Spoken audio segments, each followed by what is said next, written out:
Now, one of the biggest challenges people tell me they have when it comes to video is being uncomfortable on camera. It prevents some people from creating videos at all, and it causes others to hesitate sharing the videos that they do create. Now, I get it. I've been there too. I actually hate having my picture taken. I had to be talked into putting my photo on my book cover when I published last year, but I'm slowly getting over that.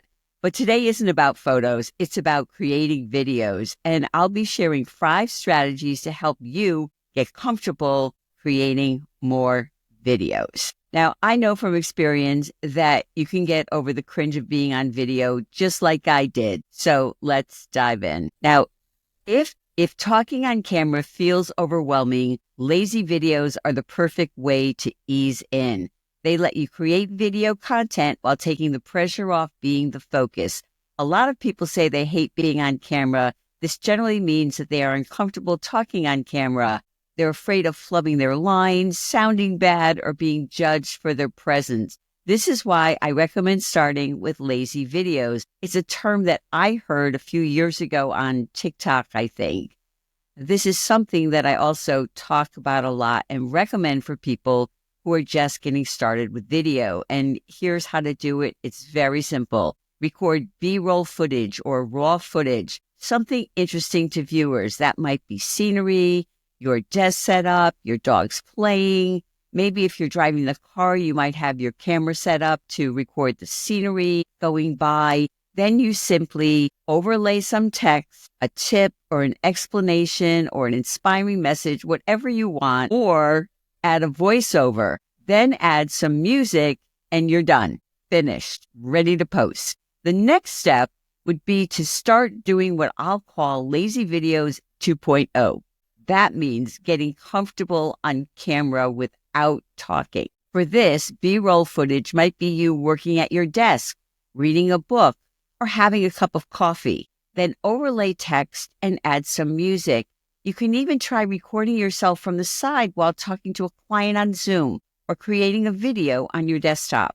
Then simply overlay the text, add some music, and you're done and ready to post. This way, you can be on the video, but not the focus of the video. Now, this method will help you ease into video creation until you're ready to create videos where you're actually talking on camera. The next strategy is using power poses to build your confidence before you start recording. If you watch Grey's Anatomy, you might remember this scene from a few years ago. Dr. Amelia Shepherd, sister of Derek Shepherd, aka McDreamy, is about to perform a high-stakes surgery on Dr. Nicole Herman, who the character was played by Gina Davis. But before she starts, she stands in a power pose, feet planted, hands on her hips, just like a superhero. And then when another doctor joins her and asks what she's doing, she explains that standing in power poses boosts confidence and reduces stress. The scene closes with the 2 doctors standing side by side, just like Wonder Woman. And the truth is, science backs this up. This is an example of how standing in power poses in high-pressure situations, like recording video, if you hate being on camera, can help you feel more confident before you hit record. So, what are power poses? They're open, expansive stances that actually shift how you feel in your body and in your mind. And here are the 2 most popular to try. The Superman/Wonder Woman pose, where you're standing tall, hands on your hips, feet shoulder width apart, chin up, like you can take on the world. Your brain instantly thinks, I've got this. The second pose is the victory pose. Now, this is where you're extending both arms in a V shape above your head and take some deep breaths. This is a universal pose of success. Your body associates it with confidence and winning. And studies have shown that even blind athletes, when winning, exhibit similar victory poses. Now, that suggests that it's an innate human response. The third strategy is suspension of disbelief. You trick your brain into feeling comfortable on camera. Now, you may know I minored in media studies in college, so as well as studying writing, I studied filmmaking and video. And one of the concepts that I learned was suspension of disbelief. You may not have heard this term, but you've heard of this. This is what allows us to immerse ourselves in a movie, whether it's Barbie or Star Trek Section 31. Now, we all know that Margot Robbie isn't actually Barbie and that space travel hasn't reached Starfleet levels. But for the duration of the film, we choose to believe that it's real. This same mental shift can help you feel comfortable on camera. Now, right now, your brain sees a camera lens, or if you're on a smartphone, you likely see yourself on the screen. And that can feel weird.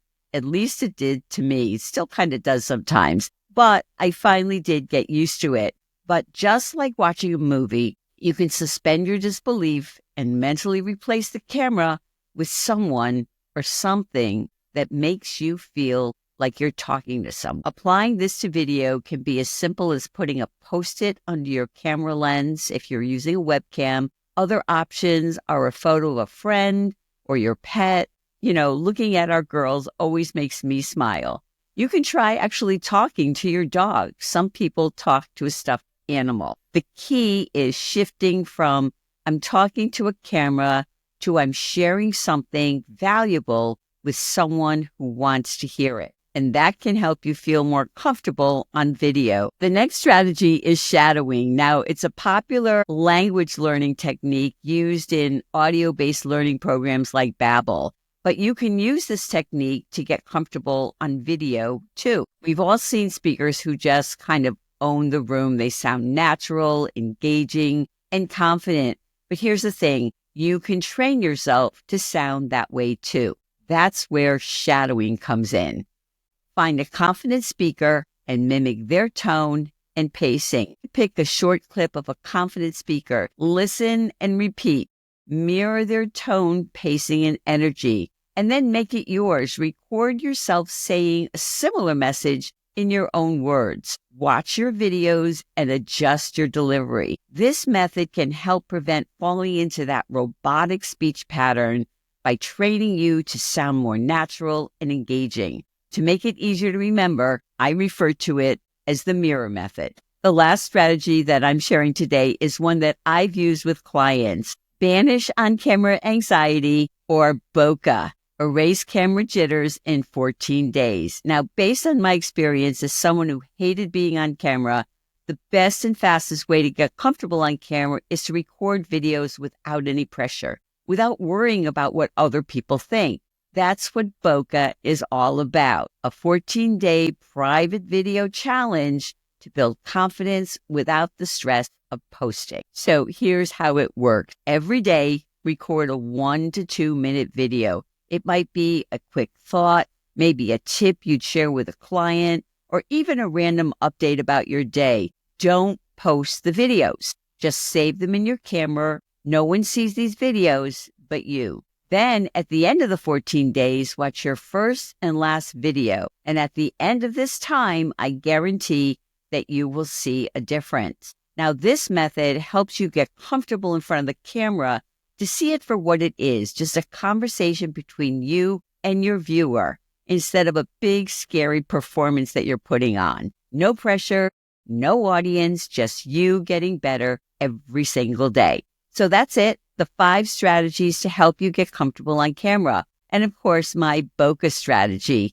banish on camera anxiety in 14 days. The key to getting better on camera, it isn't magic. It's really just repetition, simple techniques, and in my experience, just getting over yourself.